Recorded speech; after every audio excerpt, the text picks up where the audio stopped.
It was the year 2000. Silicon Valley was burning. The dot-com bubble had popped, startups were crumbling, and cash was king. In the heart of California, a small online rental service called Netflix sat in a meeting that would determine the fate of human culture. They weren't alone in the room. Sitting across from founder Reed Hastings were executives from Blockbuster, the world's largest video rental chain. At this exact moment, Blockbuster controlled 90% of the home video market. They were everywhere. Their logo was as recognizable as McDonald's golden arches. And they were terrified. Terrified of this tiny startup sending DVDs through the mail.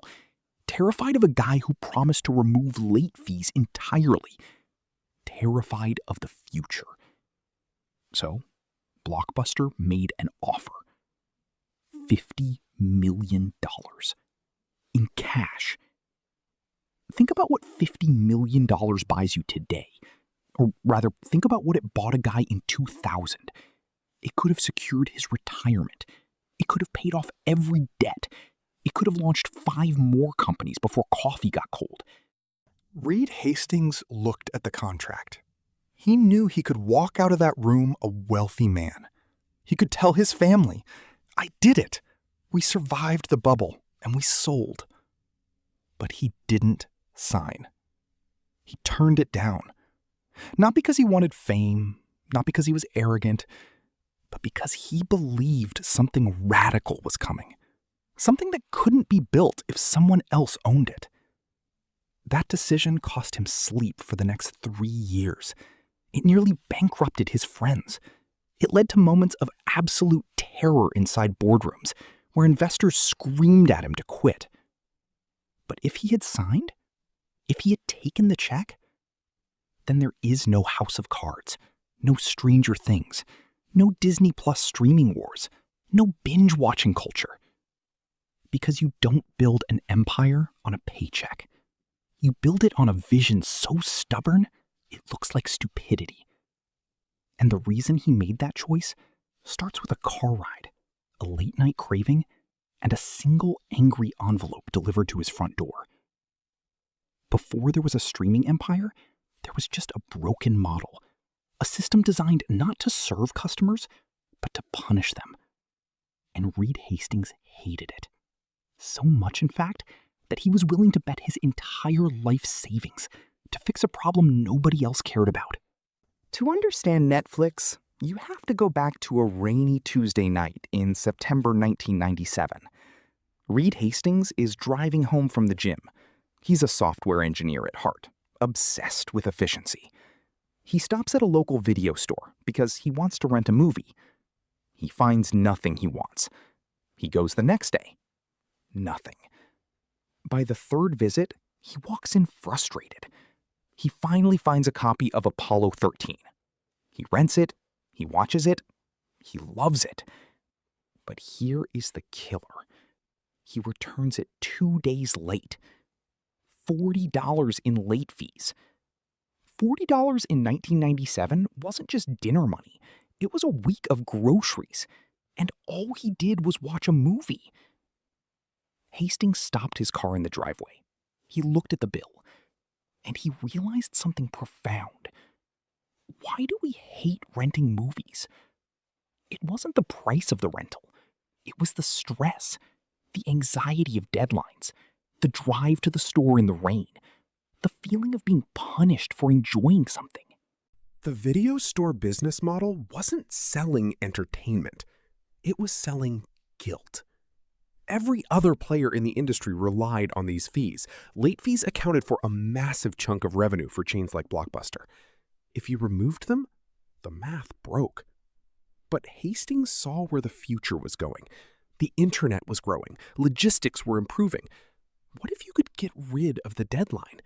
What if you could keep the movie as long as you wanted and only pay when you returned it? What if the box never actually touched your hands until it arrived in the mail?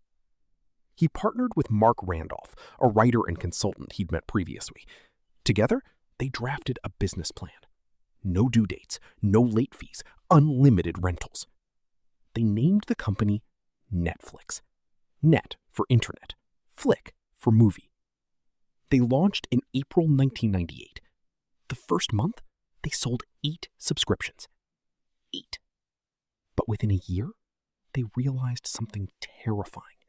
DVD players were expensive. Most Americans still used VHS tapes. Blockbuster had stores in 8,000 locations. Netflix had a website. Blockbuster mocked them. Executives laughed at the concept of mailing discs. Nobody wants to wait, they said. People want instant gratification. For a long time, they were right. Netflix was bleeding money. By 1999, they raised capital from Sequoia Capital and Kleiner Perkins, but they had no path to profitability. Then, a miracle occurred. Broadband internet started spreading. Suddenly, the internet wasn't just for emails. It was for videos. And Netflix realized that mailing physical discs was actually step 1 of a 3-step ladder. Step 1, mailing DVDs. Step 2, instant streaming. Step 3, creating the content itself. But they didn't know that yet. All they knew was that they needed to grow faster than anyone could burn their bank account dry. And they found the perfect way to do it. While Netflix was quietly shipping DVDs in envelopes, Blockbuster was sitting on a goldmine of customer data they refused to mine. One phone call away from salvation, Blockbuster decided to play stupid. And that decision sealed their fate forever. 2000. The war begins. By now, Netflix has 300,000 subscribers. They're charging $19.95 a month for unlimited DVDs with free overnight shipping. But the real genius wasn't the pricing. It was the psychology. When you rented from Blockbuster, if the movie wasn't there, you left empty-handed. Disappointment. With Netflix, you put movies on a queue. If Spider-Man wasn't available, maybe The Matrix was. And while waiting, you could browse another 1,000 titles. There was always a hit. But the fatal blow came in late 2000. Remember that meeting? The $50 million offer? Blockbuster knew they were losing ground. They asked Netflix if they could partner up. Maybe Netflix could handle their online arm. Maybe they could coexist. Netflix's team agreed to talk. But Blockbuster demanded something impossible. They wanted exclusive rights to sell the technology. They wanted ownership. Negotiations dragged on. Lawyers argued over clauses. Time ticked by. Then, Blockbuster pulled the plug. They decided to build their own site, Blockbuster.com. They thought they could copy Netflix's model and crush them because they had 20 times the cash and 20 times the brand recognition.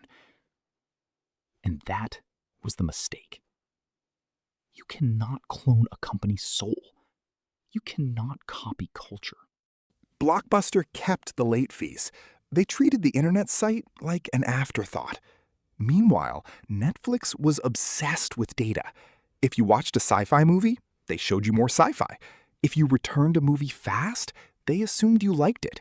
If you kept it long, they slowed down the recommendations. They treated every user like a VIP. Blockbuster treated users like cash cows. By 2005, Netflix introduced the unlimited plan. Pay a flat fee, keep as many movies as you want, as long as you want. Subscriptions skyrocketed to 2.8 million. Blockbuster tried to match it. They slashed their prices. They cut their margins. But you can't slash your way out of a bad product. In February 2010, Blockbuster filed for Chapter 11 bankruptcy. Today, there is only one Blockbuster store left. It's in Bend, Oregon. People treat it like a museum. And why is that important? Because it taught Reed Hastings something. Killing a giant isn't easy. Sometimes the biggest threat to you doesn't come from the outside. Sometimes the threat comes from the person you trust most.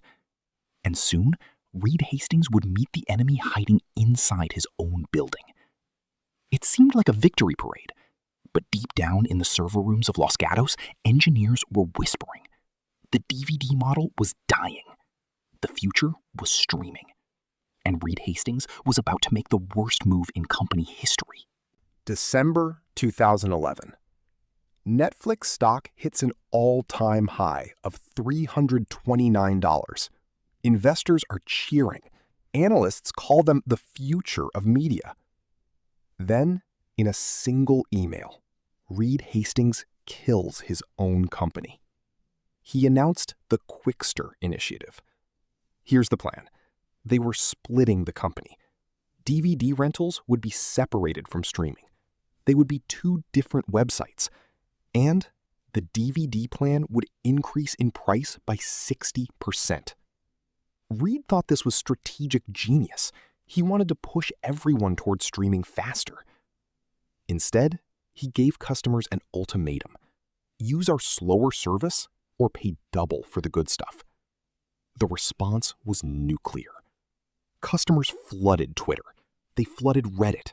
They called the press. Thousands canceled their subscriptions within days. The stock crashed. From a high of $300, it plummeted to $85 in less than 6 months. $100 billion in market value evaporated. $100 billion. Gone. Vanished. Because of one email. Reed Hastings went to a shareholder meeting in 2011 to face the fury. As he stepped to the microphone, the room didn't cheer. They booed. They literally booed the founder of Netflix. It was humiliating. It was the deepest valley any tech CEO has ever experienced since the dot-com crash. Hastings had to apologize. He had to reverse the decision. Inside the office, morale was dead. Top engineers were quitting. Is this really the place I want to work? They asked. For a moment, it looked like they were finished. Blockbuster was gone, yes, but HBO Go was launching, Hulu was rising, Amazon Prime Video was preparing to strike. Reed Hastings sat in his office, staring at the stock chart falling on his screen. He realized something painful. He had become arrogant. He had forgotten the customer. To recover, he had to swallow his pride. He had to stop acting like a visionary and start acting like a servant. He admitted defeat publicly. He unified the service again. And then he made the move that would save the company. A move so risky that every Hollywood executive in town told him he was insane. With their reputation shattered and their cash reserves low, Netflix had one last card to play. They decided to stop just buying movies and start making them. And nobody, absolutely nobody, expected what happened next. Up until 2013, Netflix was a distributor. They licensed content from studios like Warner Brothers, NBC, Sony. They were the middleman. They were paying rent on other people's land. This meant the studios held all the power. They could pull content, they could raise prices, they could kill Netflix's growth anytime they wanted. And they were trying to. Studios were waking up to the fact that Netflix was becoming bigger than them. Reed Hastings realized that if they wanted to survive, they had to own the property. He pitched a show to Kevin Spacey and David Fincher, a political drama, House of Cards. No pilot, no test run. Usually a network orders one episode, waits, tests it on focus groups, then decides if it gets a season. If it failed, they wasted millions. Netflix ordered 2 seasons up front. 16 episodes. Budget, $100 million. All at once. This was unheard of. It broke the rules of television. When the show premiered in January 2013, the reaction was electric. Critics raved. Viewers binged. The concept of binge watching was born. But the real message sent to Hollywood was clearer. We don't need you anymore. If a big studio wanted to make a show, good luck getting approval. Too risky. Netflix would make anything, as long as the data said people would watch it. They started tracking what you pause on, what you skip, what time of day you watch. They used that data to cast actors and pick scripts. Then came the explosion. Orange is the New Black, Stranger Things, Mindhunter, The Crown. Awards started piling up. Emmys, Golden Globes, Oscars. In 2013, they expanded internationally. First Canada, then the UK, then Brazil. Within 4 years, they were in 190 countries. The old gatekeepers, the networks, were bypassed completely. Now, anyone with a Wi-Fi connection could access Netflix. By 2018, the subscriber count hit 139 million. They had become the new Hollywood. But with that success came a shadow. They weren't just dominating streaming. They were starting to feel threatened by their own past success. The empire was secure, but empires rot from the inside.